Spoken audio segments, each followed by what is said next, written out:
What's going on, everybody? It's another week of Snap Decisions, and I, of course, am your host with the most, your Snap DJ, coming to you live tonight on a very chilly night here in the grand northeastern part of PA.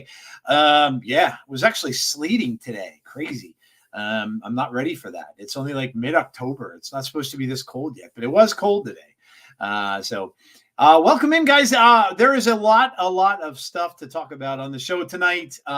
We got kind of an unexpected developers map yesterday, which was a nice surprise. Very cool. Big patch today that came out. Of course, that's going to get everybody ready for High Voltage, which starts tomorrow. And all the other good stuff. So a lot of things going on. We'll talk about all of it. Obviously, the split thing has been resolved. And they put out the better split. So hopefully you guys saved all your splits so you can get some better stuff. I know I did a couple last night. And I got a couple crackle splits and a couple of inked. So it looks like it's working. And that's going to last until December.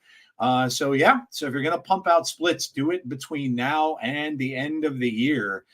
Because you'll just get a lot better stuff. But yeah, just a lot of stuff happening. Of course, today's new card day with Scorn, which we will discuss in length on Comics Corner, and then talk about the card itself. I did get to play a little bit with it.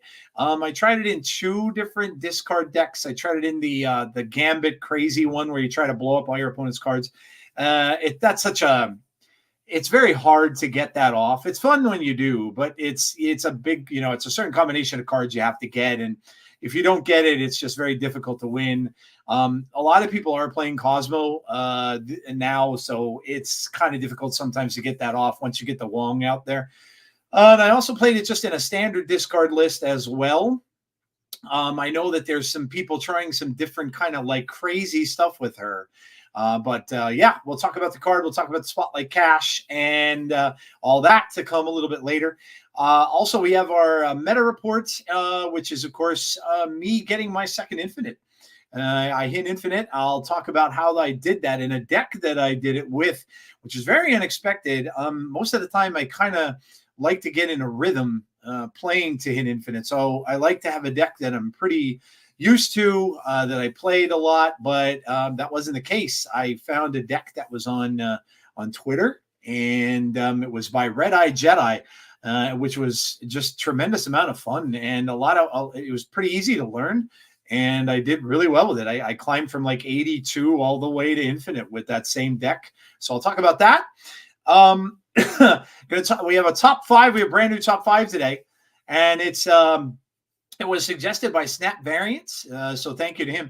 The top five Snap cards that are as close to their lore in the comics as that are very, very well representing their lore, their comic book lore. So that's my top five of today. And then, of course, we'll talk a little bit about my variants that I got during the week, some bundles that are coming up soon. Most of the bundles I've already covered, but there are a few coming up. And we'll talk about MCU. We'll talk about a little bit about the MCU Minute, of course, at the end of the show. And there's actually some a little bit of breaking news today. There's some stuff that was talked about today.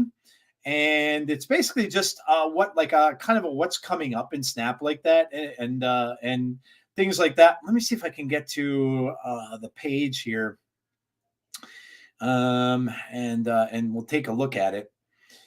This is just kind of things that are on the horizon and stuff like that they talked about, and this is the. Now, this was the development roadmap coming soon. High Voltage, Collector's Vault, Deadpool's Diner 2 in development, character mastery, album preview. Yeah, okay. In concept, draft mode. Yeah, this is all the developers thing, which we'll go over in a minute. But I could have sworn I saw something else. Might have been here. Might have been over here. Let's see. Was it in the community or was it in news? I can't remember. Patch notes. Okay. So this is patch notes from today. Now this is obviously the patch that went through today, and then which is going to be primarily for High Voltage, I'll just read this out. So starting tomorrow, check out High Voltage, a new limited time game mode That's a new way to play Snap with faster games full of splashy plays. The games are just 3 turns, but with each one, you'll draw 2 cards and randomly get 2 to 5 max energy. It'll only be here until October 24th, so jump in on this electrifying experience to pull off awesome combos and get awesome rewards, including a brand new card, Agony, which is, by the way, a Series 4 card. Wow, we're getting a new Series 4 card, which is kind of cool, right into Series 4, so that's kind of neat. Check out the High Voltage blog post for more information. That's, of course, on their Discord. Some general updates, boosted Infinity Split. So this is what I was talking about earlier, the Infinity Split stuff. As you may have seen in other announcements, the chances to get Ink, Gold, and Crackle are currently boosted up to 35% on eligible splits. This change will be active until mid-December patch. Check out the full Infinity Split rate table here, and there's a link. Then we got the Collector's Vault starting on October 24th, so that's in 9 days. We're introducing a new shop feature that will give you the chance to acquire rare or exclusive bundle variants that you may have previously missed. This is getting like mixed reactions. Some people kind of aren't happy about this. I really don't know why.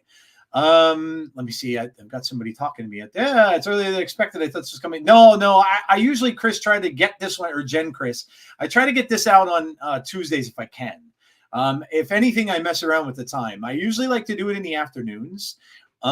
Usually it's 3 p.m., but I just got a lot of different stuff. My daughter's getting married Friday, so I'm changing around my work schedule and all that. So work was today until 4:30. So, but I always like to try to get out my regular pod this week until every single week, if Tuesday if I can.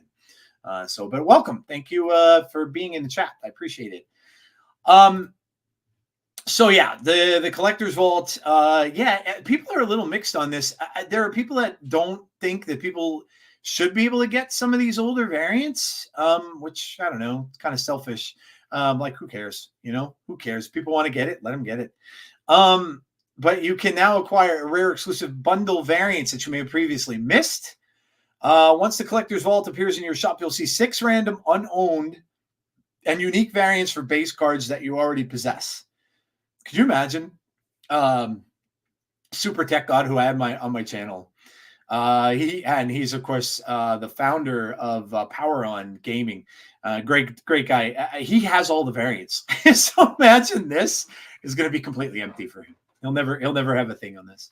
The vault opens for the first time from October 24th to 29th, and will come back periodically. Variants must have been bundle exclusives and released at least 1 year before the vault's opening. So it goes back a year. Spotlight banners are now added to Spotlight variants on sale in the daily offer shop. A little bit of some art and visual effects and stuff. Great Web now has VFX and SFX, so there's sound effects with Great Web now. MODOK and Arrow received 10 voiceover lines. Wow, so that's a lot of voiceover. Ooh, Arrow got voiceover lines. Cool. And then we just got bug fixes, fixed duplicated character split and finish combos. Shop and mission reference are no longer delayed. Ghost Spider functions correctly now after being returned to hand. Okay, so Ghost Spider's fixed. Resolved an exception that was occurring when Silver Stable was played. It could impact performance or cause a hitch. And then card and location art. Not going to go over all these. There's a whole ton of them. Alliance fixes, PC fixes. I wish I'd see iPad fix because my iPad still sucks playing this. Crashes constantly. Fix an issue where tapping on effects. Yeah, okay. So that was today. Just a couple of little things here and there, but mostly it's because of Infinite Leaderboard. Let's look and see together, shall we? Who is on Infinite Leaderboard? Number 1 is Sizer. Number 2 is Derek. Number 3 is G. If you know wrestling and you watch wrestling like me, G, yeet, it's G, but it's yeet. Dr. Stink Fartson is number 4. That makes me laugh. Abra, whoops, went up too far, is number 5. Number 6 is a Japanese or Chinese symbol I can't pronounce. Ekmani is number 7. Hydra Prod is number 8. Dopest Abadi is number 9. Satano is number 10. Crazy is number 11. I know who Crazy is. Strong Guy, that's KM Best, is number 13. Let me see if there's anyone else I recognize on here. Of course, I will never ever be this far up. Aoi is on here, number 22. Zombies Go Nom Nom, who's been on my channel. Very cool. He they have their own podcast, of course, and it's Born to be Cosmo, which I just listened to on the way home. He's number 33, but his number 35. Comies, a very good player. I believe he's from he's Italian, I believe. Very good, 41. Bum, bum, bum. I'm just looking to see Gnome. Gnome is number 51. I'm looking to see if I recognize anybody else here. Ica is number 66. I've seen him much before. He's usually up in there. He Who Remains. That's a new one. Unlucky Loki. Unlucky Loki. I think this is global, of course. But yeah, okay. So that's the Infinite Leaderboard. That's up. But yeah, so there you go. That's the patch notes from today. Just a little bit of stuff going on. Not very much to know. Congrats to my tribal chief. Yes. Well, I'm a wrestling guy. I love wrestling. I've loved it since I was a kid. And I have a wrestling podcast as well that we do once, twice a week, sometimes 3 times. That's Insiders Pro Wrestling, in case you're interested or you're a wrestling fan. Check it out. But yeah, hello, Red Eye Jedi. There he is, the man who made the deck I'm going to show you all later, and is going to join me on this podcast. We're going to chat about it at some point. Welcome. All right. So there you see my new logo. Now that is the Snap Decisions. Of course, that's my new Snap Judgments Network logo. Thanks so much to Lauren Whatevs. Lauren Whatevs is amazing, right? I mean, she's the one who got us those cool splits and all that kind of stuff, which is awesome because she spoke out about it, and Second Dinner heard it and listened and did what they did. And she's, of course, been on my podcast 3 times at least. Has a great podcast, which I'm going to go over in a second, but that is awesome. She did the tribunal head with the headphones, of course, and then the turntable. I mean, come on. Snap DJ, right? Fits. Brilliant. Lauren's awesome, and thank you so much for that. And of course, I am part of the Snap Judgments Network podcast lineup, your one-stop shop for all of your Snap podcasting needs. And you can see amazing people up there. The kid, How Can She Snap podcast, the kid, No Big Deal. Awesome guys. Love them. Love their podcast. It's so much fun. Snap on This, which is the one that I had just mentioned with Lauren, Ben Roller, and It's Just Re. Great podcast. So much fun. They just have a tremendous amount of fun on that show. Check it out. It's really, really good. And of course, then the grandfather, the father of us all, Glazer and Roy on the Snap Judgments podcast, which is out every Saturday. You can see the days up there. Sundays for How Can She Snap. I am usually Tuesdays if I could, and I don't have guests, and then I'm like whenever. And Fridays, of course, Snap on This and Snap Judgments is on Saturdays. Always has some really, really cool guests on there as well. So check out all of the cool podcasts that we have in our network. Okay, guys, let's go over the roadmap. Let's talk about this. Now, this came out as kind of a surprise. I wasn't expecting this at all. I don't know if anybody was. The last time we got a roadmap, it didn't go over very well. Kind of went over like a lead balloon. It was bad. It was just bad. I'm not really going to discuss it anymore because we're moving on to bigger and better things and more positive stuff. But yeah, so they went a little different on this. They didn't necessarily go with 3. They went with 2. Probably a good idea. But let's go over them each one and we'll get into detail. So coming soon, obviously, we have High Voltage, which is tomorrow. Pretty exciting. We have the Collector's Vault, which I talked about earlier. We have the 2nd anniversary celebration, which is coming up, which they're going to give away. You're going to have a login giveaways, bonuses every day. You're going to have a bundle. It's $9.99. It's pretty good value for what it gives. And then just all kind of, and they're going to have a vote on poll for a new card. So a new variant that's going to be a fan vote on. You remember when when everybody did the Human Torch and went crazy about the Team Torch? I'd prefer, listen, you guys can vote for anyone you want. It's just like voting for anything else. I would just suggest that if I'm voting personally for Armor, and that's because one of the creators, artists who did some Armor work, has passed away. I said it on my last show. He was very young. I think he was only like, I I think he was in his early 30s, if I'm not mistaken. Could have been younger than that. But, very sad that he did. I know Peach Momoko did a little Armor tribute for him and stuff like that. So I'm going to vote for Armor. To be honest, Howard the Duck, we already have kind of a Neuer Howard the Duck.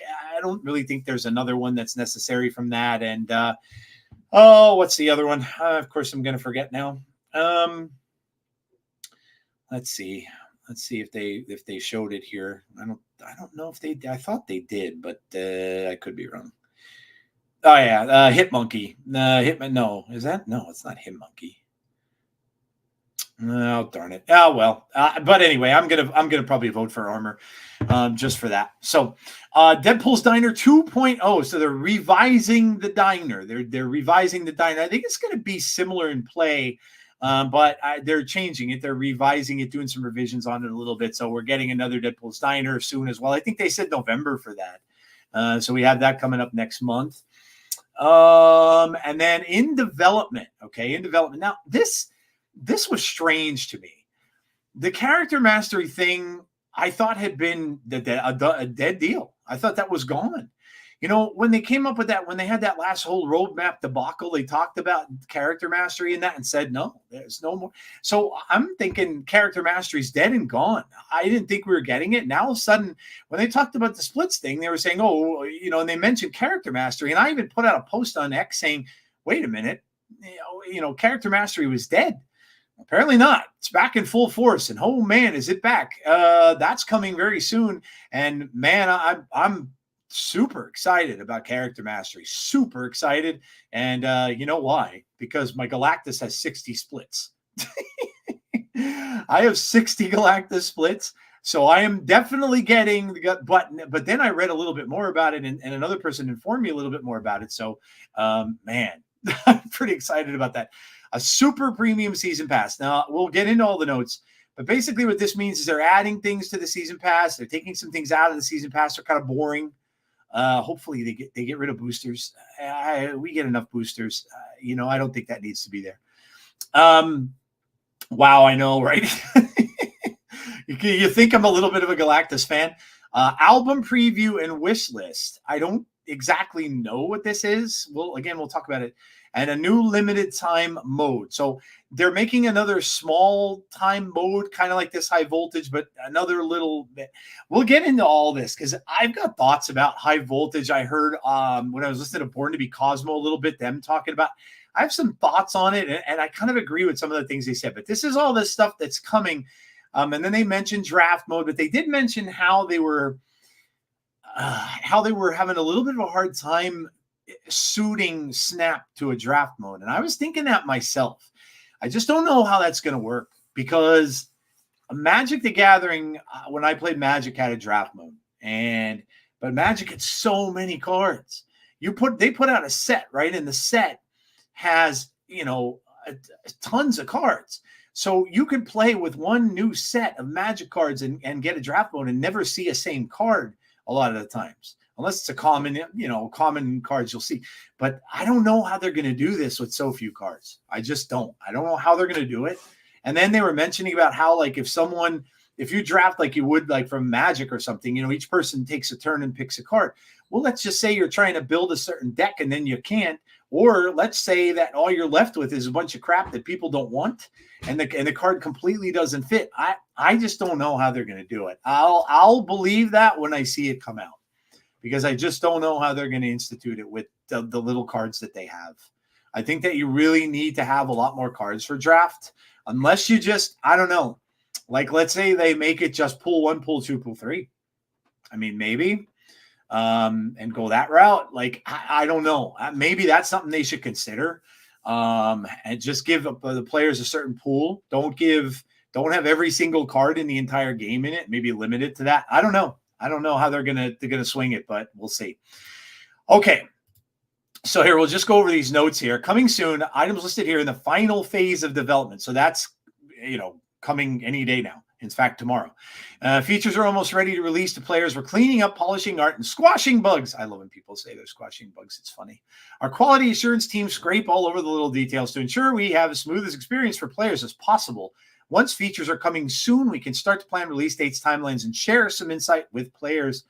The team is hard at work putting the finishing touches on few much anticipated features: High Voltage, Collector's Vault, second anniversary celebration, Deadpool's Diner.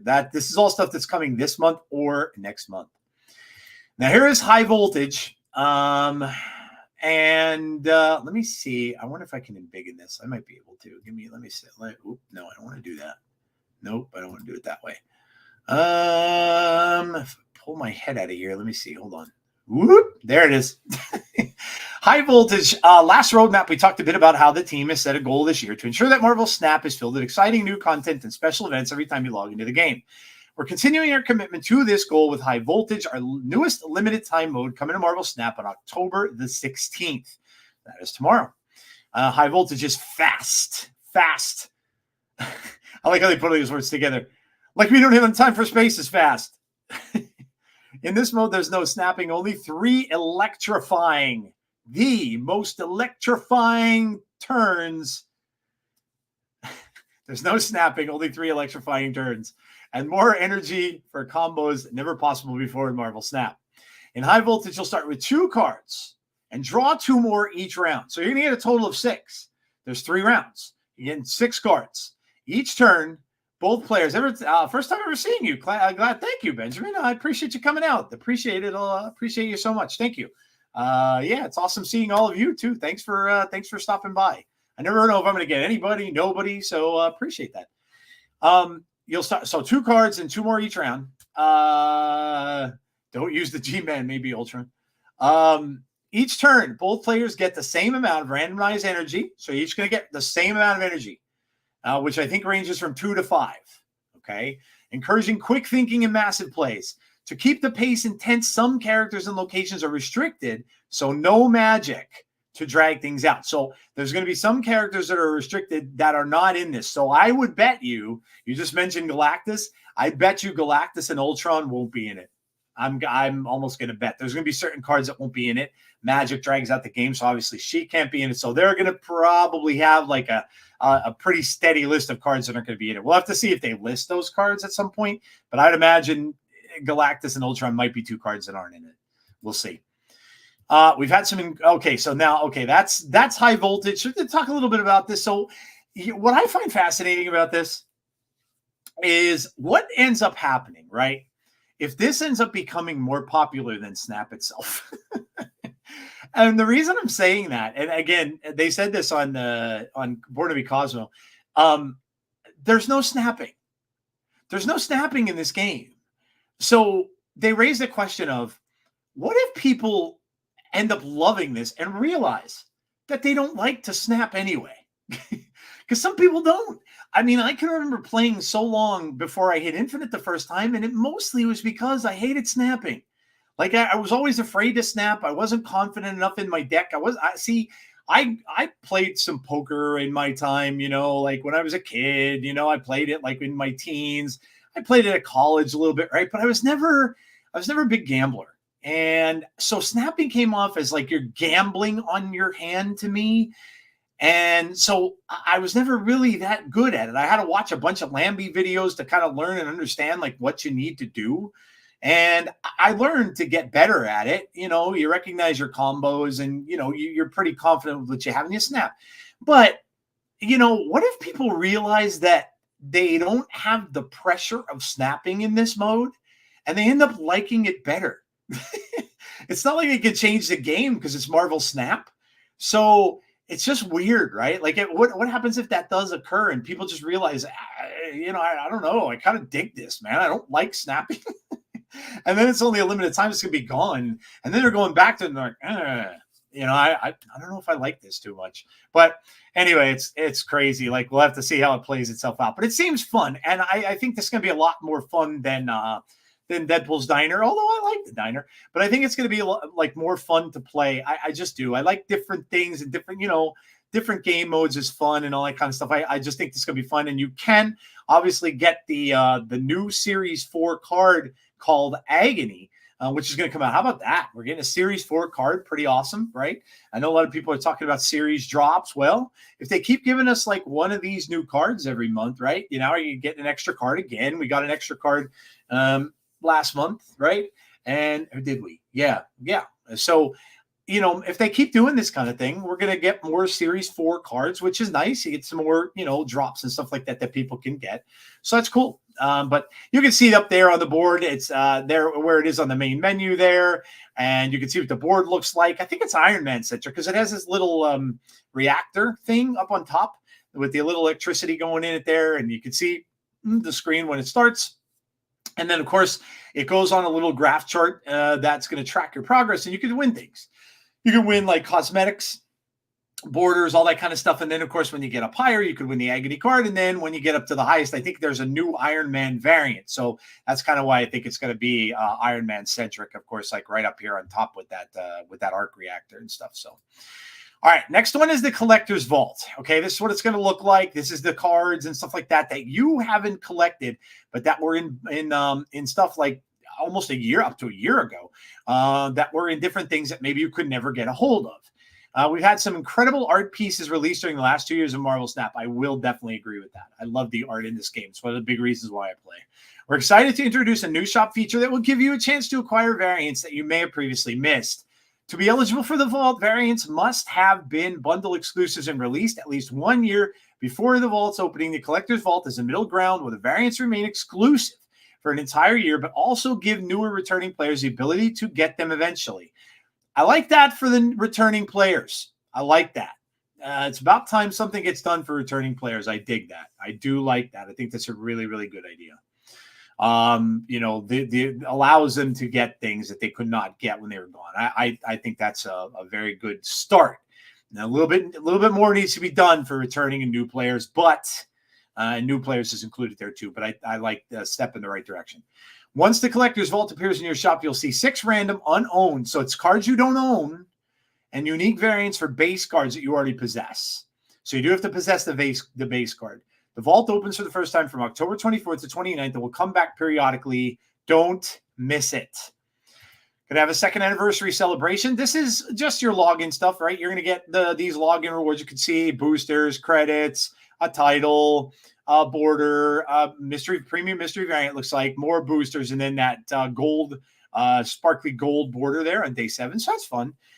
Second dinner takes second anniversary seriously. second, right?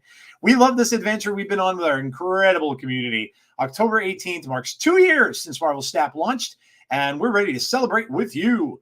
Join us for a virtual party with login rewards, a free community-voted variant, Twitch drops, and a special bundle. Plus, you'll be able to play the brand new high voltage mode while celebrating. So that's cool. Free stuff is good, right? Deadpool's Diner 2.0, which we're getting in November. I love that they have turducken. If you're a football fan and you've ever watched John Madden back in the day, he used to have turducken in his big bus that they would have and give it to the players after they played. I'm a Cowboys fan, unfortunately. Oh, God, let's not talk about that debacle on this past weekend. But yeah, but I love how they have turducken there. That's fantastic and fitting because it's going to be in November. Maximum Effort has a big cornucopia in there, so you can see the Thanksgiving theme. Hope you saved room for dessert. Deadpool's Diner is coming back better than ever. New meal. They use so many. They've got to have wrestling fans in. They've got to have wrestling fans in there. They've got to. They had the Rock electrifying thing.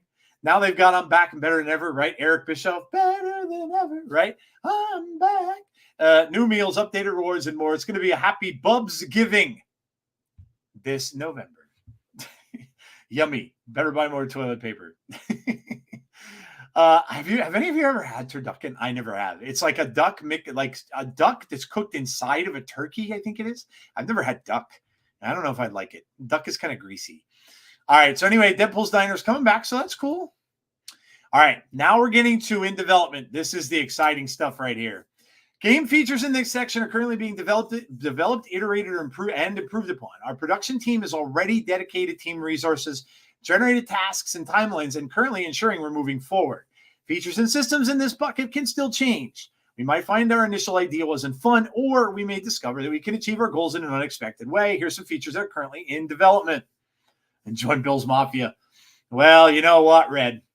I love you, man. But Dallas did beat your Bills twice, dude. I feel sorry for you in a way because your team really should. You know what? I got to say this. I liked Jim Kelly. I liked a lot of players from Buffalo. I did. And I always loved their helmets and their logo. But you're one of those guys I would like to see them win a Super Bowl for. Like, I would like to see Buffalo win a Super Bowl sometime. I would. I think they deserve it. They've been through hell. They lost to every NFC East team in 3 years, right? They were the Redskins back then, the Commanders now. They lost to the Cowboys and they lost to the Giants. I mean, that's hard to deal with. But yeah, you guys deserve a Super Bowl. Album. Okay, so Super Premium Season Pass, Character Mastery, Album Preview and Wish List, and new limited time modes. Okay, right here, my eyes shot at this as soon as I saw it. This is Character Mastery, guys. This is what it's going to look like. So you have Cersei here, Galactus. How did they know to use Galactus as an example for this? And Ghost, like who cares? And you can see there's like a little tiny ladder that you go up, right? Now, this Galactus one has a galactic. So they all have the same thing. They ruined your, I know. I'd imagine so, dude. I'd imagine so. But you could see you're going to get special backgrounds. Looks like you're going to get, special like borders and all that kind of stuff. And so this looks amazing. And you're not like, these are all at 6. My God, man. 6. I like I said, I have 60 splits for Galactus. I don't know if they're going to go by splits on this chart or this level. I don't know how they're going to go. I also have every single variant of him. So I don't know exactly what's going to help you fill this. But this is insane. You're just going to get a lot of free stuff with this if you've got, and man, because my Galactus deck in the past, like my old one, I was always using Death and Null. So I have tons of like splits for each one of those as well. So I'm going to have a lot of stuff that's going to get, and I'm guessing each character is going to have one. So that's every single card in the game. Now, I don't know if they're going to release them all at once. I don't know exactly how that's going to work, but this is awesome. I love this. I think this is fantastic. And I'm going to have some of these probably maxed out or very close to it right off the bat. And there's the Galactus one a little bit closer up. You can see Neon Trails Flare. So this is awesome. You get a flare for the card. You get a galactic finish. Now, I wanted a special border for my Galactus card, like a special finish or a different. I wanted things like that. So this is very cool. And I was kind of hoping. I don't know if they went this far. Because when we saw the last slide, they talk about, they show these same things on every one. I was hoping they'd each be unique to the cards. That would be awesome, but I don't know if they're going to be able to do that. And then you can see mystery caches. So what are in these caches? Mystery cache 1, mystery cache tier 1. Like, I don't know what's in these mystery caches. And then you can see up on the top here, it says 13 out of 20 XP. So I don't know what XP is. I don't know. All I know is that for those of you who have a lot of, Chris says, cool. Yeah, I agree. I think this is really neat, man. I love this. I'm glad they brought this back because I was bummed when they said that it was going away. So I'm really bummed about it. So I was bummed about this. So I'm glad it's back. But here it is. It's back after a quick break from the roadmap and some incredible community feedback. Character Mastery is back on the menu. We're even aiming for Character Mastery to go live before the end of this year, if not very soon thereafter. Do you love Iron Man or maybe a soft spot for She-Hulk? The Character Mastery system rewards you for growing your unique collection and favorite characters. Anything you've previously done counts. If you have a favorite card that you've invested into, you've already progressed the Character Mastery track and have rewards waiting. So this is cool, man. And there may be the Electro Extraordinaire. All of your Electro variants and splits count for XP towards progressing Electro's Character Mastery track. As you unlock CM levels, you will learn brand new finishes, flares, and reaction sets for that character. Oh yeah, did we mention we're releasing 25 plus brand new flares and finishes with Character Mastery? This is amazing. I love this, dude. I think this is awesome. I really do. This has me excited. I'm really excited for this. May not get it till early next year, but I'm super excited for this to come out, man. This is really exciting stuff. There's all your finishes. Look at these, man. Look at this. Look at the Galactus one in the middle. Oh, I never use reactions. I may start now. I may start using reactions now. This is amazing. Look at what is this? A Tuma on the left. You got look at Cosmo. Oh my God, how cute! How cute is Cosmo? You got MODOK, and this is Nico. The top right is Nico Minoura. Oh man, this is awesome.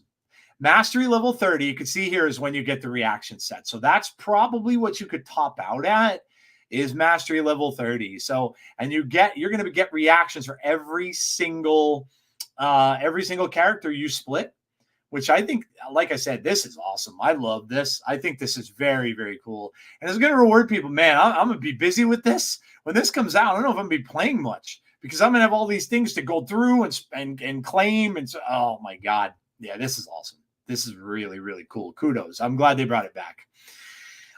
This is, what are these anyway? Oh, is this for character mastery? Yeah, it must be. Oh, are these some of the, these might be some of the new, are these some of the new backgrounds? It could be. I don't really remember why they had them here, but this is pretty neat. Or, okay, we prioritize character mastery based on your feedback, and we love the idea of being able to customize your collection even further. We hope to expand the character mastery system in the future. Please let us know what you like to see. Nice. Listen, I love that. Okay, they're changing the season pass. They're going to call this a super premium season pass, or SPSP, as you'd like to say. We've heard you. We're completely reimagining what our season pass super premium looks like. So that's the more expensive one. And that's the $14.99. And replacing it with the all-new Super Premium Season Pass. I got to do that in like Super Premium Season Pass. More variants, more rewards, and even a few surprises down the pipeline that will make the biggest deck builders smile. Oh my God, are they giving us decks? Oh, are we getting deck space? Are we getting new deck spaces? Oh my God, it's about time. I said that on the pod last week. Give us more decks, please. Obviously, I'm sure that's what this is, right? That will make the biggest deck builders smile. Come on. All right, that's awesome. They're going to give us more deck spaces. I love it. Very good. Okay, this is something too. I'm not exactly sure what this is. This says the gang's all here. This might be more albums that are coming. Yeah, this could be just a screen for albums. I'm not exactly sure. Album preview and wish list. That's what this is. We're going to let the image do the talking here. Album preview and wish list. What could this one be? I don't know what this one could be. We got a Dan Hip variant in there. We got the gang's all here in there. Album preview and wish list. I don't know what that is. I can't imagine what that could be, but anyway, it's there. A new limited time mode. When we said we're committed to new Marvel Snap limited time modes, we mean it. We're aiming to bring another brand new limited time mode to Marvel Snap early next year. The team has been hosting team-wide play tests, and we're making great progress. Can't wait to share more. So they're doing more limited time modes. So that's cool. And now the in-concept part, okay? We have big dreams about what we'd like to bring to the future of Marvel Snap. The first step toward these dreams is turning ideas into concepts through discussion, documentation, and planning. Features currently in the in-concept phase have been initially scoped out and given shape, but have not had any engineering or development work done in the game itself. This is where we love your feedback the most. Concepts listed in this section may be elevated in priority, rescoped, or scrapped. Or we may hear something completely new from the community. All right, here's draft mode. As we talked about in the last roadmap, we're exploring what draft mode might look like in Marvel Snap. We know there's a passionate audience excited for draft mode and curious about our timeline for developing it. So here's an inside scoop. We believe draft should rely on a trio of pillars. Clear and exciting deck building goals. True. Fun gameplay that feels unique from constructed. Yes. Highly replayable. Snap draft is tougher nut to crack than it may seem. In its conception, Snap wasn't originally designed with drafting in mind, as I talked about with Magic the Gathering, right? For example, if drafting a discard deck feels like playing a weaker version of the normal discard deck, that's not going to be a special experience for our players. To be clear, we're excited about Snap Draft. We're evaluating a wide range of potential solutions, but it will take time to find the best path for translating the core joys of Snap into a draftable experience worthy of your time. So we appreciate your patience and can't wait to share more with you when we're farther along. Yeah, this is going to be really interesting for me to see exactly how they do this. I honestly really don't know. I don't know. They're going to have to come up with some way. Well, listen, we got Glenn Jones over there, right? Glenn Jones, the magic guy, right? So he was probably involved on a lot of the drafting stuff that Magic did. So that's a good person to have on your side, right? So we'll see. Oh, how about this? Finally, we are getting a new background. Oh my God, I got to give a clap to I got to clap for this one, man. We're getting a new background. The asteroid is out of here. Thank God. This looks like it's the Savage Lands from Marvel. With the you see the fossil there of the dinosaur and stuff like that, and so yeah, this looks like the Savage Land. I dig it. It's about time, man. You have so many cool Marvel places to do, right? You could do you could do like the New York skyline for Spider-Man. Captain America can have some, you could do so many cool things with this Hell's Kitchen, right? Like the Doom's castle, Castle Doom, the Latveria castle. This is awesome. But what took you so long? Oh my God. And I love that I have a one here. Oh my God. Right, Jen? Yeah. Time for a change of scenery. You're not kidding. I'm sick to death of looking at the asteroid. I know, Cozy and Alex on their podcast mentioned like you do different changes for different months. Like how, October should have a Halloween one, like themed one, and all this kind of stuff. So yeah, it's about time, man. It's about time. So I'm glad that's coming. We have a few ideas. Let us know what you're thinking. Please continue to share your ideas for the future of Marvel Snap. So there you go. There's the Galactus character master again, because I have to show that again. All right. There you have it, guys. That is the roadmap. That is everything that they put out yesterday. A lot of cool stuff coming, a lot of exciting stuff coming to the game. And I am just thrilled about that. I spent a lot of time on that, 43 minutes talking about the development, but it's exciting. And, excitement brings players and players, and this is, I think, to me, a good time to do this. Pokemon is on the horizon. I know I'm not playing it in particular, but I know a lot of people are going to. And as I had said, competition creates a better game. Now that they're going to have some competition coming out, they have to start getting, start having some different stuff, doing some different things and getting some different things going on. And competition is good. Competition is good. And you're going to see, I think, a lot of things that are going to happen in the future. Playing on PC, I wish the locations got a little bigger. Yeah, I'm sure they'll probably make some PC changes coming down the road as well. Okay, so there you can see, right? I was sitting at 99, and I think I shared that out on Twitter. I'm like, look at it, 99 Infinite again for the first time in like 3 months. I hit Infinite 3 months ago during RSM month, and then I got hold on here. Whoops, nope, I didn't want to go back. I want to do this. Nope, I don't want to do that either. That's not it. Okay. But yeah, this is pretty neat. And I think this is, pretty cool that I got back to 99. I was pretty happy that I did it. So, yeah, so it was pretty cool. But I will show you, I got a little further than that, in a little bit. So, okay. And I'm going to exit this and get out of this. There we go. I'm back. Okay. So I was at 99. And I got to 100. Woo! There's my lovely gold Venom back, which is kind of neat. I like it. And there was where I went in as. I couldn't care less about that. They had 30,000. I'm never going to get into top ranks, and I really don't care. So yeah. So it's pretty cool that I made it. And this is the deck that I did it with. This is cool. Red Eye Jedi, who's in the chat. Thanks for the report, man. I'm excited for draft. Yeah, exactly. Oh, me too. I'm excited for draft too, Benjamin. Appreciate that. Yeah, no, thank you for being here. Okay, so Red Eye Jedi was in the chat, and this is his deck. I saw it on Twitter, and I'm like, this looks pretty interesting. I'm going to give this a shot. And as I usually do, I started off playing in Proving Grounds with it a little bit to kind of get the gist of what it is. And I took it, and I went right into start to play on ladder because I saw, I'm like, this is pretty good. It is a whole bunch of different little lines here, which are very neat, right? So it is a Black Knight deck, okay? And you can play it that way. But you also have other things in here. You got some tech.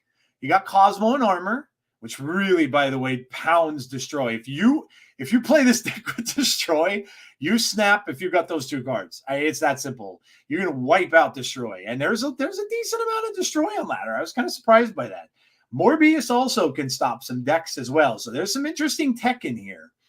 You also have War Machine in here. So that's tech in itself, because so many people are playing that obnoxiously bad War Machine lockdown deck where you get that whole thing and they Legion. Well, guess what? They try that crap where they're locking you down and they Legion. You have War Machine too. So yeah, they might have that Infinite coming, but you've got some other big boys already in play. So this beats those decks. The only deck that I had problems with this was Bounce. Was the only one that I had problems with this. I was literally going through almost everyone. Now, of course, I lost some games. You're always going to lose, but you just have to limit your, like any deck, right? You got to know your strengths and weaknesses with it. And you also have to know what your retreat conditions are. If you know, like I said, with Bounce, some of the Darkhawk stuff I was losing to as well. RSM, I had no problem with. No problem with. I was bouncing RSM decks. Clog wasn't bothering me either because this has a Clog stopper. I like to call him Drano. That's Atuma. Atuma is Drano for Clog.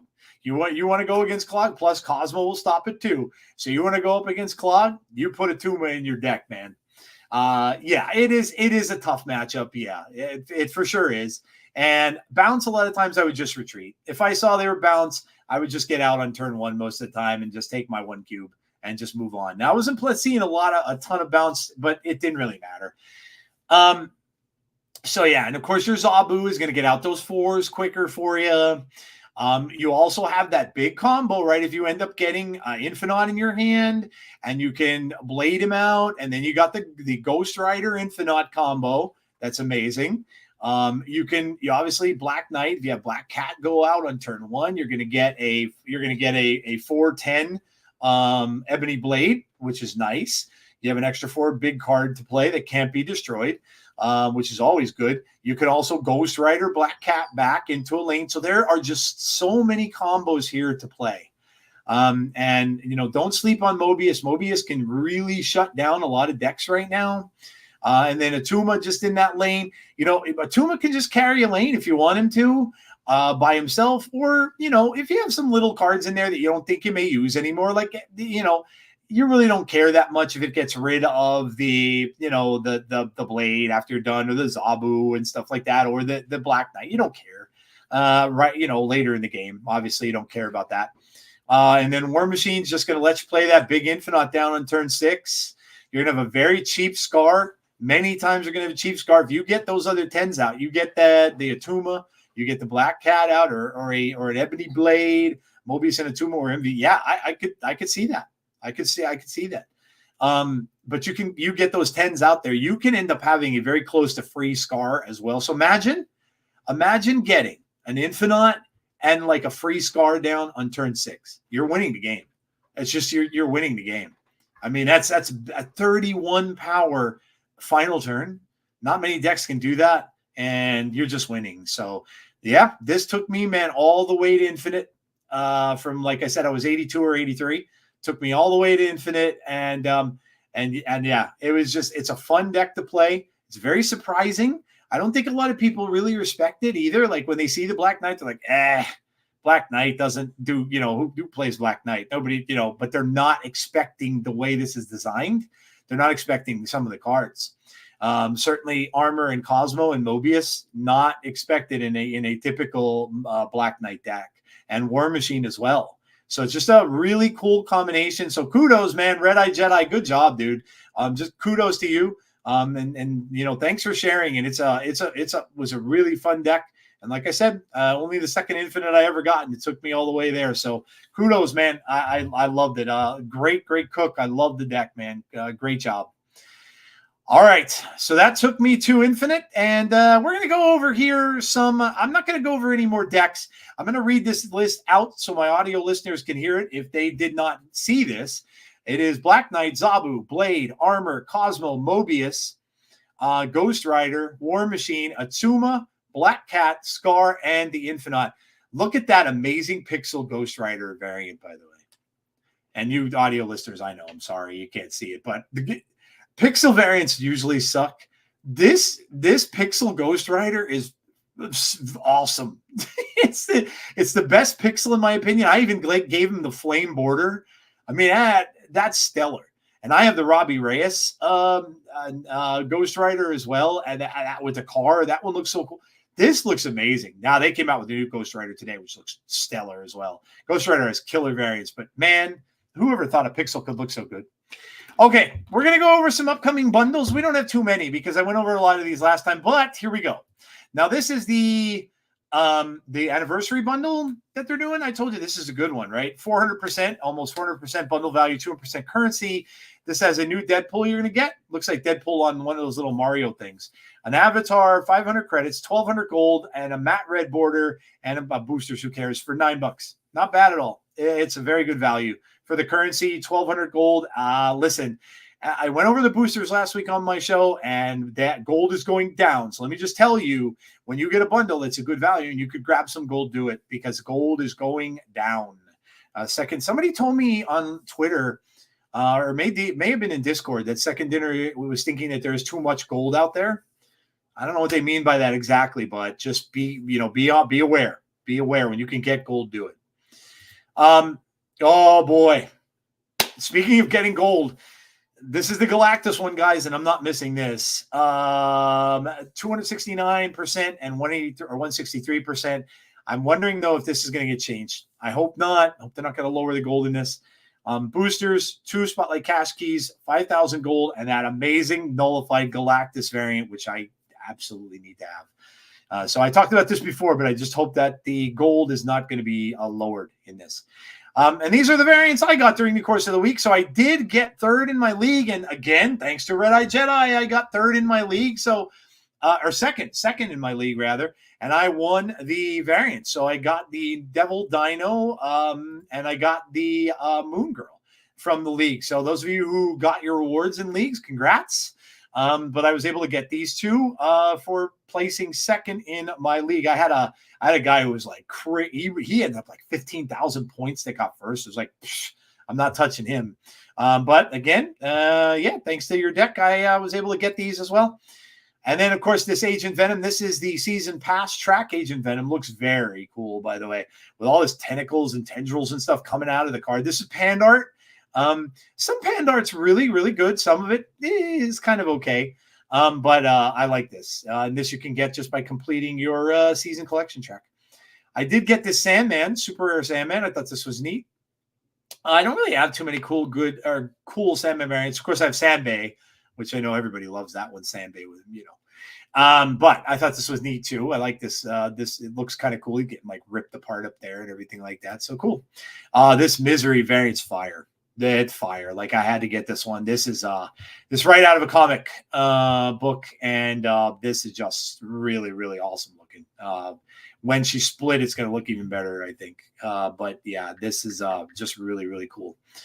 And then we have, oh man, Peach Momoko. Look at this art, man. Look at this Silver Surfer card. This is amazing. What a take on Silver Surfer. I saw this and I'm like, I don't even play Surfer much, but I had to get this one. This is really, really awesome looking. Peach does some awesome work. I know a lot of people picked up her Spider-Man. Wow. Just this is just stellar. This is really, really good stuff. There you can see it split a little bit there. And yeah, just a couple splits up on it there with the gold border. But yeah, I absolutely love this this card. Okay, so that was my variants. That was my weekend snap. That was the deck that I used primarily for most of last week. And again, all credits due to Red Eye Jedi for creating that awesome deck and also for helping me get there. Okay, guys, we're at the time for the weekly top 5. And this week's top 5 is cards in Marvel Snap. And I have to shout out Snap Variants for the recommendation for this. And you guys in the chat, you're always welcome to recommend me new top 5s. I'm always looking for good top 5s. So it's top 5 anything pertaining Snap. I did one on locations last week. So give me some. You could throw me some comments on the video if you're before you go. You can throw me some comments in the chat. But if you have an idea for a weekly top 5, please give them to me. It's not like when I was a DJ and we were given the top 5s every week, or the top 50s every week on a piece of paper from Billboard, right? Billboard magazine gave us the songs, and all we had to do was play them. So sometimes it gets a little tough thinking of these every episode, but give me some ideas for top 5s. I'd absolutely love it. You can give it over on Twitter. If you're on Twitter, follow me over there on X. You can DM me. You can leave comments on the video, which is always good for me too, to get the video looked at. But yeah, let me have some ideas for a top 5. So here we go. This is Marvel cards that are most accurate to the comic book lore of the character. Okay. Number 5. Number 5. Well, these can really be in any order, but these are the 5. Galactus. The fact that he destroys worlds, right? He's a world destroyer. He destroys 2 locations. I mean, that's about as good as comic book stuff as you can get. And this is a God split, by the way. One of my best Galactus splits. I couldn't wait to get this card. The comic book covers are my favorite cards in the game. And you guys that have listened to my pod, you all know that. I love it because I'm such a big comic book reader. I've read many of these books. I've owned many of these books. And this one was one of my favorites. The split is just tremendous. When I first split this, the first split I got was inked, and I got the purple crackle. I mean, come on. You can't do any better. So Galactus is in my top 5. Death. I love how they use her. When Death, okay, so when cards get destroyed, or AKA die, she goes down in cost. So I love this because she's stealing souls. When the cards die, she gets a soul, and all of a sudden her cost goes down. I think that's genius. That's absolutely genius and brilliant. And one of my favorite Marvel characters. The whole Infinity Gauntlet was one of my favorite books. I was a little upset when she didn't make the film, but I understand why. It would have been kind of hard for them to explain, a powerful entity being Thanos's, being the reason why Thanos wants to do all this, and not really getting kind of a background for her. But yeah, I think it's brilliantly done. Brilliantly done. Whoever came up with it. Been using Death, Negasonic, and other destroyers. Yeah, I mean, she's a staple in Destroy. You have to have her in there. But yeah, and I just got this Chibi Death. She was the only Death variant I needed was Chibi. So pretty cool. And and this split here is the one one of the first ones I did after the split thing was released yesterday. And you can see I got a gold with white crackle. So it really seems like they're going to be a lot easier to get now. So yeah. All I could say about Death is I think the players who like Death, or people who are Marvel fans that like Death, are going to be excited really, really soon. That's all I'm going to say. I'm not spoiling anything. That's all I'm going to say. All right. Up next is Armor. 2/3, she armors a card, or armors a lane, rather. I'm sorry, armors a lane. She armors a lane. That's what she does. She's a big suit of armor, right? Armors the entire lane. Pretty self-explanatory, pretty simple, but I like it. And also, I love this card, by the way. I always did. This is the end of the Destroy. You're just gonna wreck Destroy's day with this card. So, but yeah. Just brilliantly done. Brilliantly done. Bucky Barnes. Look, the reason I picked this is because I love I love this. I love how they did this, right? Oh, and I gave my other one away. Come on. Anyway, Bucky Barnes is just done really, really well. I know he's not played very much, even in Destroy anymore, but he's Bucky first, and then he's Winter Soldier when you destroy him, right? Which is exactly what, Bucky was thought to have been killed, right? He fell off that train in the Captain America movie, and he was thought to have been dead, and then he rises up as the Winter Soldier. So, again, brilliantly done. Very, very, very brilliantly done. Well thought out and really, really well done. By the way, have you seen Have you seen the ultimate version of this? Dude, it's sick. It's so hard to spend that many tokens because they're rare, but if I played him a lot, I would have got it. It is absolutely, and by the way, I'm drinking Logan Paul's prime drink. I kind of like it. It's a little sweet. It's a little on the sweet side, but it's pretty good. The ice pop flavor is good. It tastes a lot like those bomb pops I used to eat when I was a kid. But yeah, that actually looks sick. That variant is really sick.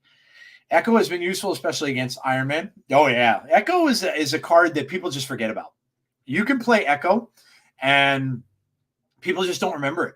They don't realize it's there. That has to be one of the only cards I can remember that it gets no attention to it whatsoever, and people just forget about it. And then they play an ongoing card on it, like an Iron Man or something, just forgetting completely about it. I see it all the time.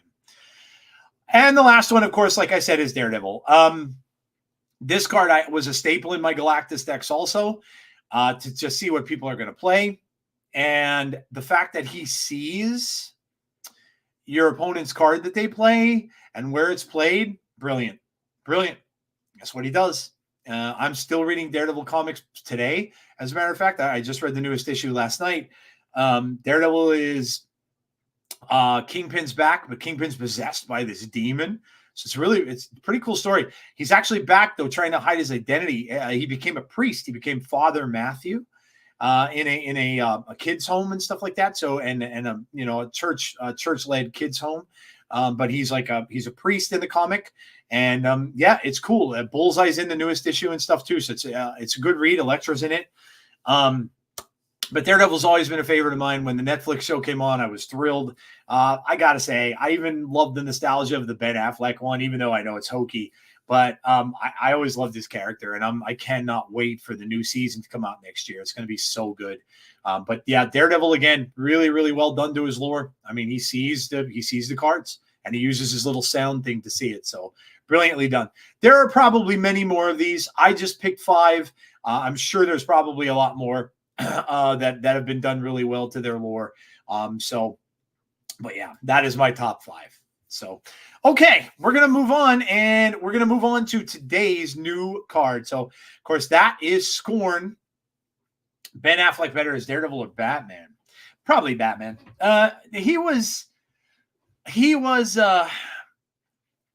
Hello, Jeff. Jeff Watson is here. Jeff is the guy who does, you see all this stuff up on the screen, that is Jeff. Jeff is my co-host of my wrestling podcast, of our wrestling podcast that we created back when, during COVID, that I was talking to you guys about earlier. Jeff is an amazing guy, does all this stuff for me. I can't thank him enough for the work he does on this show to help me out.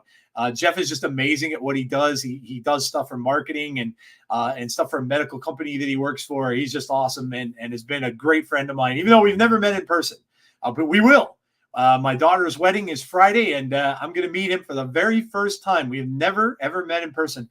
We met, on the internet, and then we met, of course, doing the wrestling show, which we still do every single week. And yeah, Jeff is awesome and does all these amazing graphics and stuff for me. Thanks, dude. Thanks for popping in. I'm going to say, Jeff, you should answer this too. Jeff's a big Batman fan. Affleck better as Daredevil or Batman, Jeff? I am going to say Batman, I think. I'm going to say Batman. I like this Batman. I know a lot of people didn't necessarily, but you know what he was to me? The Dark Knight Batman. He was, if you ever read The Dark Knight, if you haven't, you have to. One of the best comic books ever done by Frank Miller.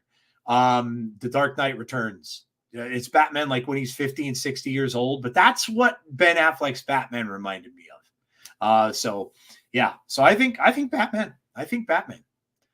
What do you think, Jen, Chris? What do you think? Better as Daredevil or Batman? And the rest of you in the chat. Batman, I didn't mind it. Yeah, I didn't think he was bad. He was kind of brutal, actually, in fact, in some of the fight scenes and stuff like that. I think he gets a bad rap because Superman versus Batman wasn't written all that well. Some people love that Snyder stuff. I was never a big Zack Snyder worshiper. So I saw his movies for what they were. I loved Watchmen. Don't get me wrong. That was fantastic. But I just think he didn't do, I don't know. He messed up the story a little bit. with it. He tried to cram in too much, I think, into Batman versus Superman. That was supposed to be from that Frank Miller's Dark Knight Returns. Superman and Batman had a big fight in that, and that was supposed to be what he was doing. But then he mixed it in with Doomsday, which was just, it was too much. It was too much. So, all right. So we're going to look at this week's new card, and it is obviously Scorn, which came out today. She is a 1/2. When you discard this, return it to your hand and give +2 power to itself and one of your cards in play. Pretty powerful effect for a pretty low card. I will say I love the universe it's played out. Oh my God, in the new version of Batman, that Penguin series, Jeff, is amazing. That is so good, dude. I'm addicted. I'm waiting for every episode with bated breath. I love that new episode of the Penguin is just off the charts good. It is so good, man. And I dig it, man. I hope they continue with the patents and stuff. I know they're doing at least one more film with it. I would like them to do more. I really would. I'd like to see that Arkham series now that they had proposed. Man, this is it. Yeah, it really is. It's one of the best comic book series I've seen in a long time.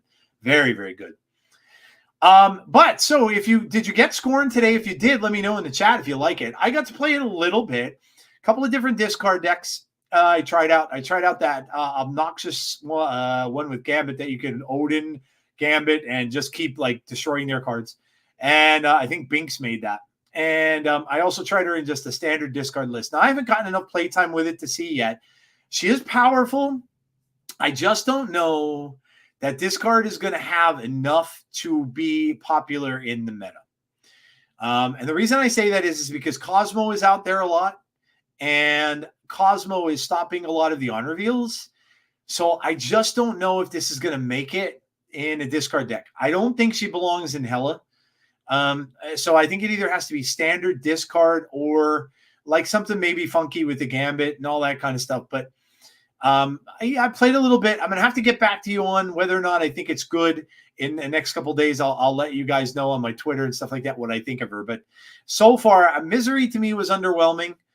Agent Venom's the best card of the month so far by far. Scream was fun, but again, her decks are not doing all that great. There's a couple up in the meta, but they're not super, super good. And then we'll see.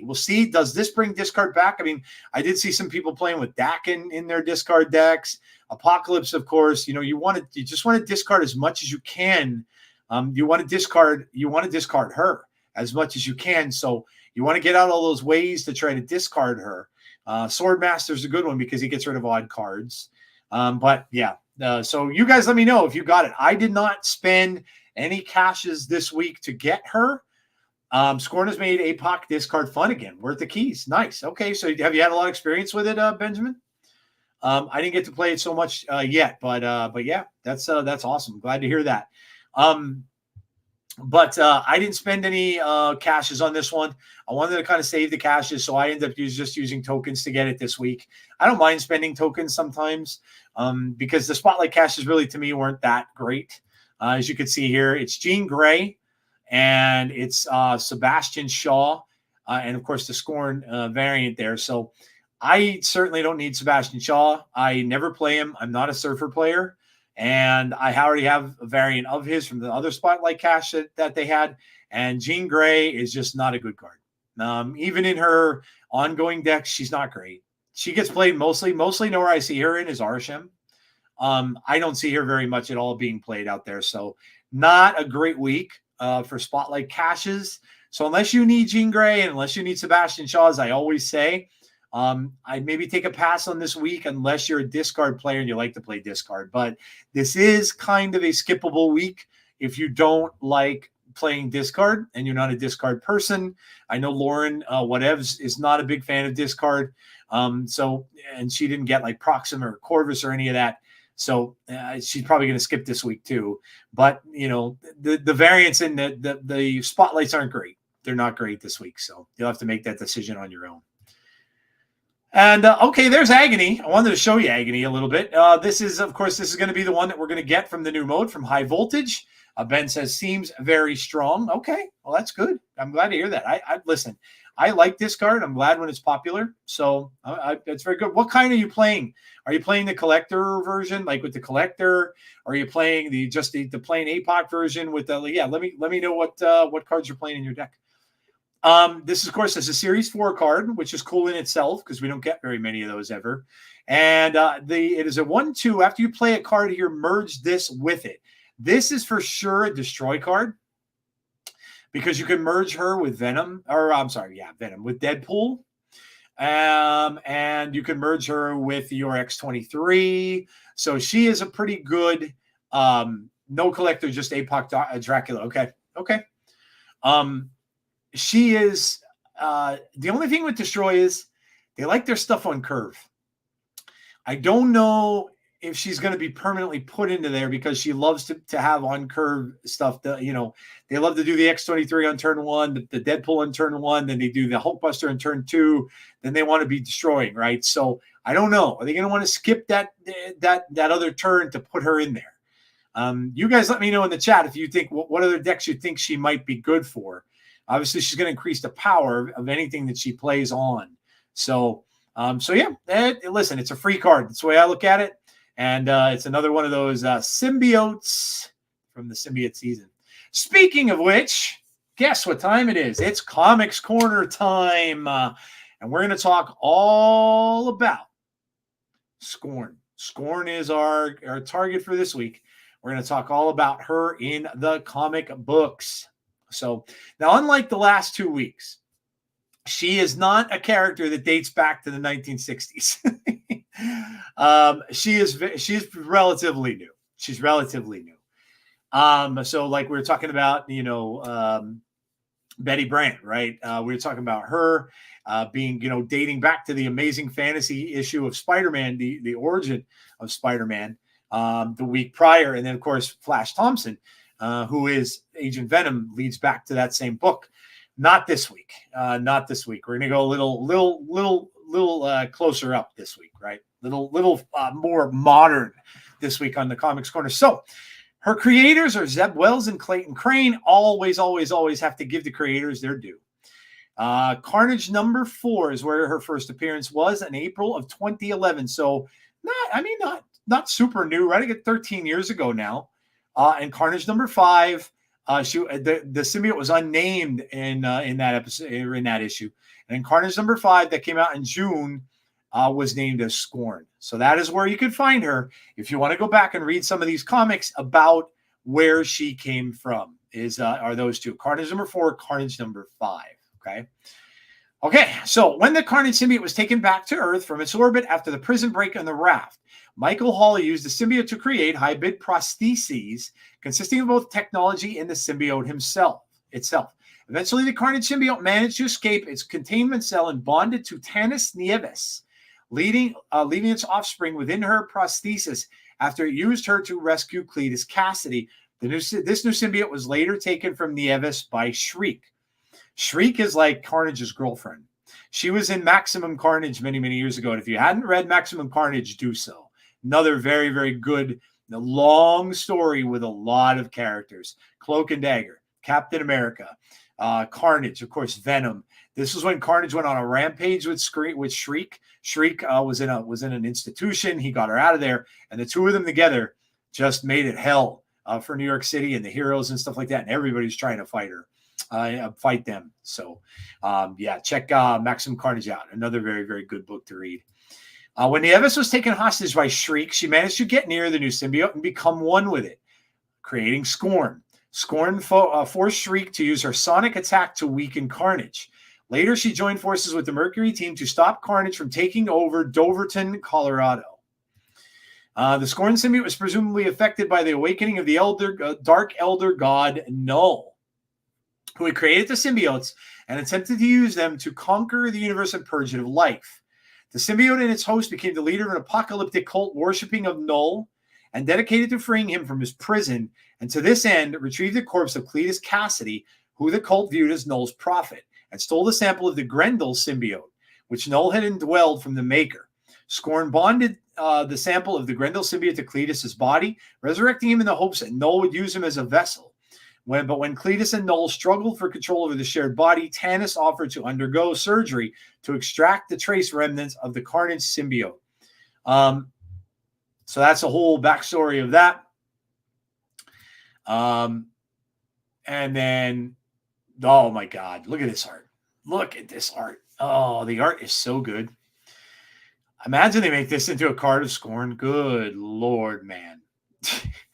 This artwork is just phenomenal. And you can see, like, Scorn is almost looks like part machine, right? She looks like something out of, like, I'm never going to remember his name. Man, he does all like machine robots and kind of thing artwork. Yeah, I'm going to forget who he was, but it's so good. There is Carnage, the book I told you about. So that is what the cover of the book looks like. That is number 5. So of course she is in that. And then there she is holding up a weapon there. She's got a weapon. Tanis Nieves, so this is the woman who is Scorn, was a psychiatrist assigned to Shriek. So she was a psychiatrist for the character Shriek, who we don't have in Marvel Snap, by the way, yet, and I'm sure we will down the road. Before briefly wearing the Carnage symbiote, it brought her to Cletus Cassidy and abandoned her to return to him. So that is her. It was later discovered she was carrying Carnage's child, which was growing on her prosthetic arm. Horrified by its hunger, she cut off her arm. Ooh, that's kind of gory. And Shriek claimed it for her own. When the symbiote bonded to her arm, Shriek dragged her out into the streets where Carnage was fighting Spider-Man and Iron Man. She scared the symbiote, so it abandoned her to return to Tanis. She accepted the bond and became Scorn. So then it returned back to Tanis Nieves, and then she became Scorn. Pulling her by the hair, Scorn forced Shriek to use her sonic scream on Carnage. She put her in a coma and gave Spider-Man and Iron Man the chance they needed to defeat the Carnage. However, he was still able to escape, as villains tend to do. When Carnage first took over the village of Doverton, Colorado, Scorn was the only active symbiote who could be called upon by the government to stop him after he defeated the Avengers. Except for Spider-Man, she's partnered with the Mercury team, a group of special forces wielding weapons made of the separated symbiotes that once made up Hybrid. She managed to use sonic weaponry to separate the Carnage symbiote from Cletus, collecting a sample in order to deliver it to General Brandon Dugan. And then here's her powers. She has superhuman strength. Like I said to you last week and the week before, these are all very much the same for all of these symbiotes. Superhuman strength, durability, stamina, regeneration, wall crawling, spider sense, immunity to Spider-Man, spider sense, camouflage. The one that's different is consistent matter generation and techno hybrid. They are the two differences from her and the others. So she could generate all that weaponry and techno stuff on her body. Since the Scorn symbiote's birth was linked to the robotic arm, the symbiote is a machine/symbiote hybrid, thus being able to fuse itself with different kinds of technology. So that's kind of cool. And there you see, they want to be weapons. And you can see, she's got her symbiote turning into a big gun there. So just kind of cool. Very different from the others. There she is with Shriek. That's what Shriek looks like, in case you're wondering, well, who she is. And kind of, choking her out there. She's, of course, not a fan of her because she was her therapist, and Shriek is crazy. And then there you see, she was in the animated series as well. And very, very different looking, but that is Scorn in the animated series. And then, of course, we got the card. So there you go. Not a whole lot that I know about her, so that's why I did mostly reading this week of it, because I don't really know much about her. Honestly, the symbiotes themselves I didn't read a lot of throughout comics, but you can bet I will look at them now. And check this one out. Look at that. Oh my God, amazing artwork. That is so cool. But you can bet I'll look into them, and I'll start to check out where they came from and stuff like that, because I think it's just it's really cool to learn about these comics and to read books. The two places to get your comics from, by the way, well, listen, if you have a comic shop near you, please support them. They're not around much anymore. I wish I had one close to me. There's nothing like going on comic book day to get your books and stuff like that. Have somebody put them aside for you. It's just fun. So if you are, if you're into this, if you get into comics, or if you just want to know, things about this. There are ways you could do it online. You can get Amazon Comixology and get them from Amazon. They download right to your iPad or wherever it is you use it. You can get them that way, or you can also subscribe to Marvel Unlimited, which I do, and you can read there are just so many books. Now, they don't have the new releases on release day, but you will get them a couple of weeks later. So every book you can imagine on Marvel Unlimited is there. It's insane how many books are on the Marvel Unlimited app. So just tons and tons of books there. So that's where you can get your books. And if there's ever any questions any of you have about comics or anything like that, I'm always here. You can always DM me or drop comments in the video, whatever it is. If there's any questions about any comics you might have or anything you might want to pick up or start reading or characters like that, please let me know. I'd be more than glad to share. Okay. We're just about at the end here, guys. Oh, look at that. I did come in almost an hour and a half. I didn't think I would, but we did. So we are at actually, okay, I want to just go over something really quickly for high voltage really quick one more time. So this is from the 16th to the 24th. Just another little comment here. High voltage limited time mode that makes the world's fastest card game even faster. In this mode, there's no snapping, just 3 turns with more energy and more cards to make even bigger power swings. High voltage, you start with 2 cards, draw 2 new each round. On each of the 3 turns, you and your opponent will gain the same amount of randomized energy to try and play out your best strategies. Make sure it stays fast. Certain locations and characters will be restricted, as I said. Don't forget, playing high voltage during the event is the only way to unlock the newest card, Agony, for free. Miss out, and you'll need to find Agony in the token shop as a Series 4 card available on October 31st. So there you go, in case you're wondering if you could get the card after. So we are at the time of the MCU Minute. Okay. First off, I'm going to say this. Agatha, if you're not, if you're a Marvel fan, and I know probably a lot of you are, you're playing this game. If you're a Marvel fan, you should be watching Agatha. You really should. If you watched WandaVision, it's a sequel to that. And if you're not watching it, you're missing out. You're really missing out. If you're watching it, oh man, Chris, it's awesome. It's done so well. And that last episode, mind blower. And not that I kind of knew, but it was still amazing how they did it. And I can't wait to see, they showed a final 4 episodes trailer. It's been stellar. I am loving it. I think it's fantastic. So check that out if you're not watching it. And also, I think coming in December, we're getting Your Friendly Neighborhood Spider-Man, the animated one, should be coming out in December at some point in time too. So we've got that left in the MCU for this year, and that's it. And then next year, man, we got a lot of stuff coming out next year. We got Daredevil, Born Again coming out next year on Disney Plus. We've got the Captain America movie. We've got the Thunderbolts movie. We've got Fantastic Four. We've got Galactus coming. The real one, the big guy, not the cloud, the big guy coming. So super excited. So let's go over a couple Marvel little tidbits that I have from the MCU this week. Robert Downey Jr.'s Doctor Doom, rumored to exit MCU after Avengers Secret Wars. Now, this doesn't surprise me. Oh, by the way, do the glasses look kind of familiar? Do we have the same glasses? I think we do. I'm going to give a shout out to this, by the way. They are Marvel Gunner glasses. So they're blue light glasses that you could use for gaming. A little metal box you got with it, which is very cool. It says Stark Industries on the inside. And Stark Industries on the other side. And you get a cleaning cloth for them that says, yeah, you guessed it, Stark Industries. And you get the glasses case and Marvel Gunner. And on the other side, Tony Stark's signature on the bottom. I had to get them, man. Look, I work at Best Buy. Best Buy sold them, so I got a nice discount, which was nice. So look at that, right? I'm even growing his beard in. Look at that. If I lose enough weight on my face, it's gonna. No, Downey's actually older than me. I think he is older than I am. Now I feel better. There's not many. Oh, we're close. We're very close in age. Hold on, I'm gonna look. I think he is older than me though. He's much more rich than I am, and he got to play Iron Man in the movies, which is freaking awesome. I'm gonna see what his age is. Robert Downey Jr. age. I want to see how old he is. Oh, he's got 4 years on me. He's 59. So he's pushing 60. So I'm 4 years behind, but man, so cool. But yeah, so the thing is the rumor is that he's not sticking around.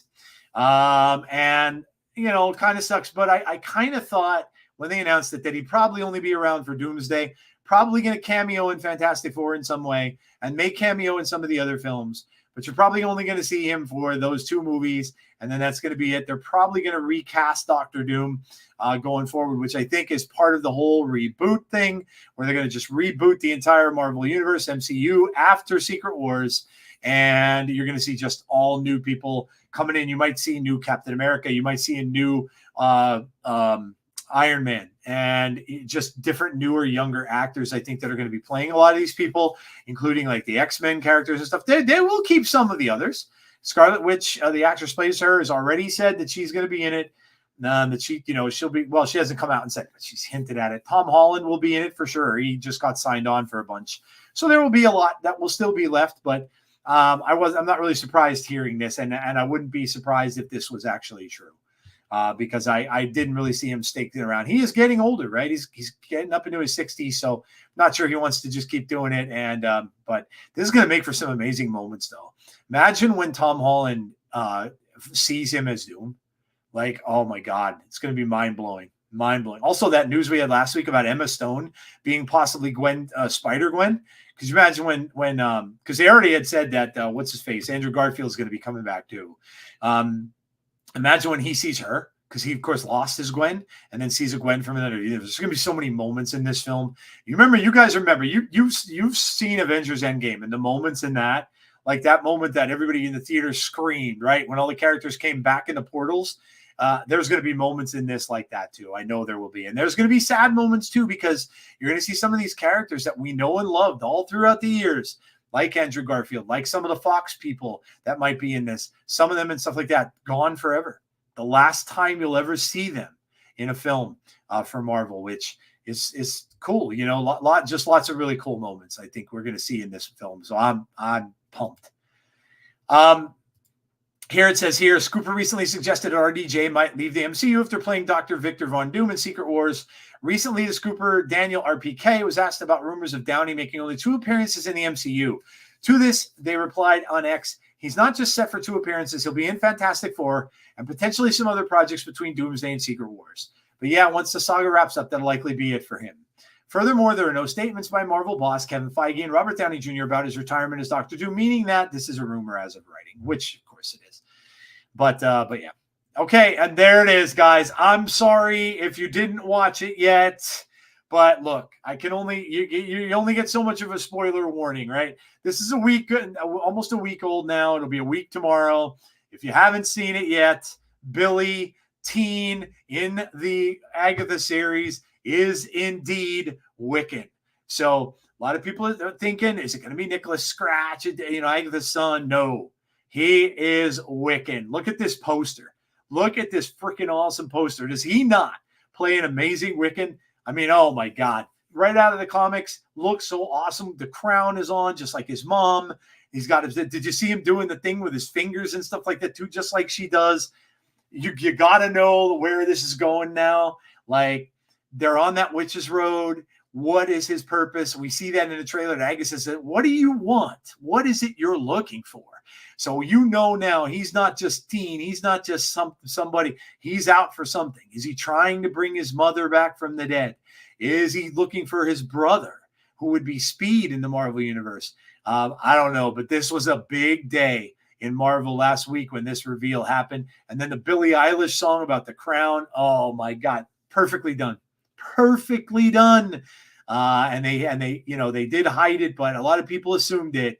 But teen in Agatha is indeed Wiccan. So we got a brand new Marvel character introduced in Agatha, and I don't think that's the end of it. Stay tuned. Stay tuned. Historic moment for Marvel storytelling, as Billy is the most prominent LGBTQ character. the universe introduced thus far. Locke is well aware of that inclusion. That's the actor who plays him. He took 4 doses of melatonin the night of the big reveal to get sleep. I'm in the UK. The episode drops at 2 a.m. I knew I wouldn't be able to sleep, so I'm just going to drug myself and then wake up to my phone blowing up, which it did. He was admittedly nervous for the moment, adding, the thing that I've kept so secret, guarding it with my life, is now just in the ether. It has to be cool when you're an actor, right? Imagine being an actor in a Marvel film. Oh, my gosh. It's so awesome, right? And then when they get to see that their character is finally shown, that's so cool. So cool. The rest of the 9-episode season is Locke's favorite material. So the rest that's coming, especially this week's episode 6, which will explore Billy's true motivations. So you got to watch 6. Why he's on the road in the first place. Hint, it's not to achieve power, like he said, and his backstory. A new mid-season trailer for Agatha, all along released after this article was published, teases that backstory. So guys, watch it if you haven't. And if you missed it, catch up and make sure you watch episode 6 tomorrow. So there you go, ladies and gentlemen. That is the MCU Minute for the week. I hope you're watching Agatha. It is awesome. And like I said, we've got 4 episodes left. I am going to predict right now there's another huge, huge reveal coming up before the end of this show. And I don't think it's Mephisto, by the way. There's a huge reveal coming soon on this show, and I can't wait. I'm excited. Waiting with bated breath for it, man. One of my all-time favorite Marvel characters, but I think it's coming, so we'll see. All right, guys, that is going to do it for this particular episode. Now, I have another project that I'm working on, and I'm working with Nick, the Greek Geek, who I had on my show. Awesome dude.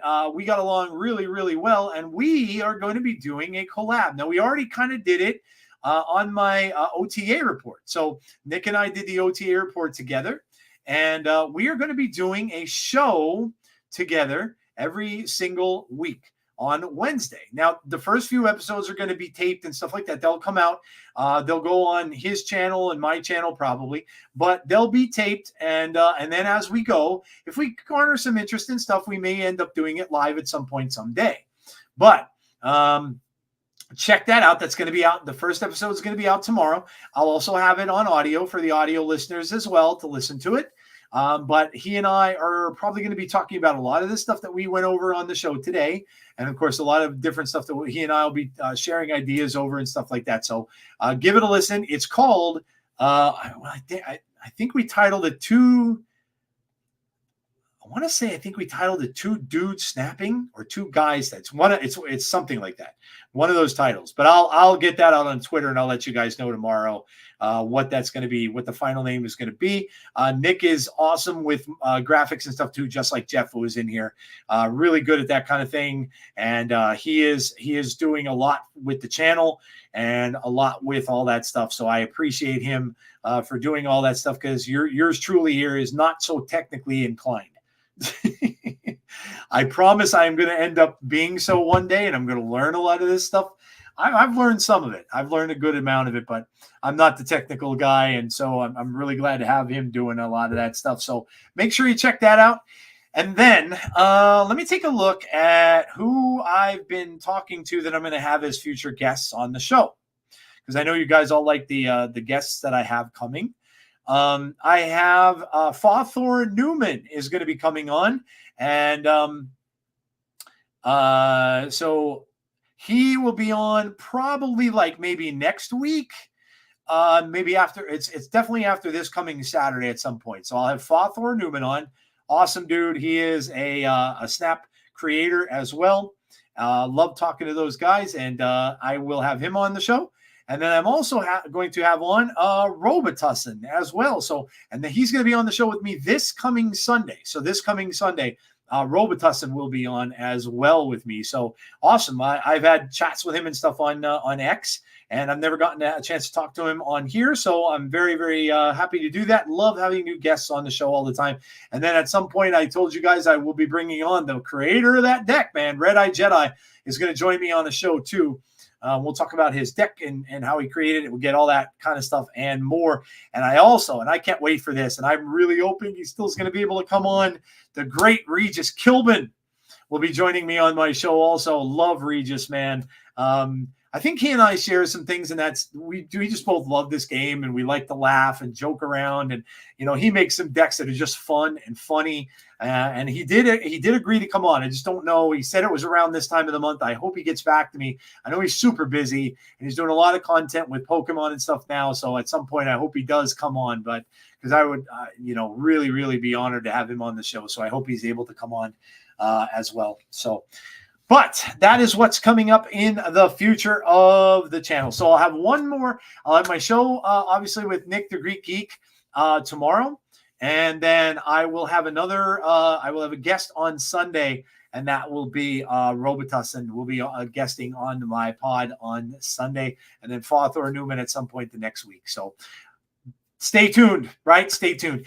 If you were listening on YouTube, thank you so much. For those of you who joined, thank you so much. Gen X Chris, Benjamin, Jeff, my co-host from the wrestling podcast, Insiders Pro Wrestling, by the way, if you want to check that out.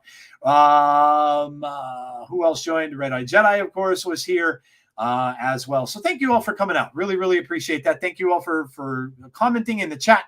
I appreciate all of you. Please make sure that you drop a like on the video for me. Really, really helps me out. Helps the video get seen.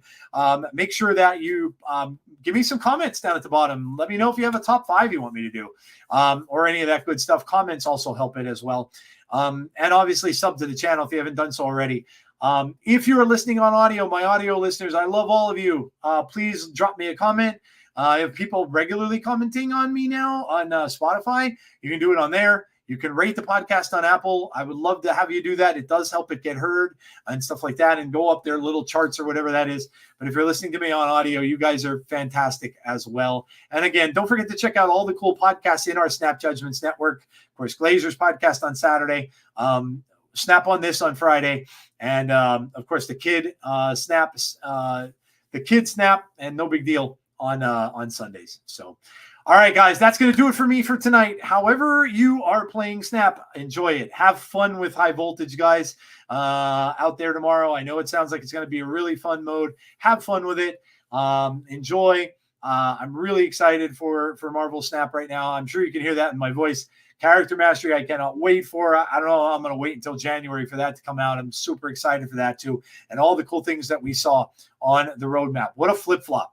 They really flip-flopped from that last one, which is quite a disappointment, and really kind of turned it around with this one. So I'm excited to go forward. So hopefully see some of you guys out there. I do run into people from time to time playing me. I did run into Pawnee Pun last night, played her game of Snap. So every now and then you'll run into another creator or somebody else that you know playing out in the wild. So maybe I'll see you all out there. And if not, please stay safe. Be kind to one another always, especially on the socials and all that good stuff. You never know what someone else's life is like, right? And anyway, hopefully I will see you all on the next episode of Snap Decisions. Thank you so much for listening. This is your Snap DJ signing off. If only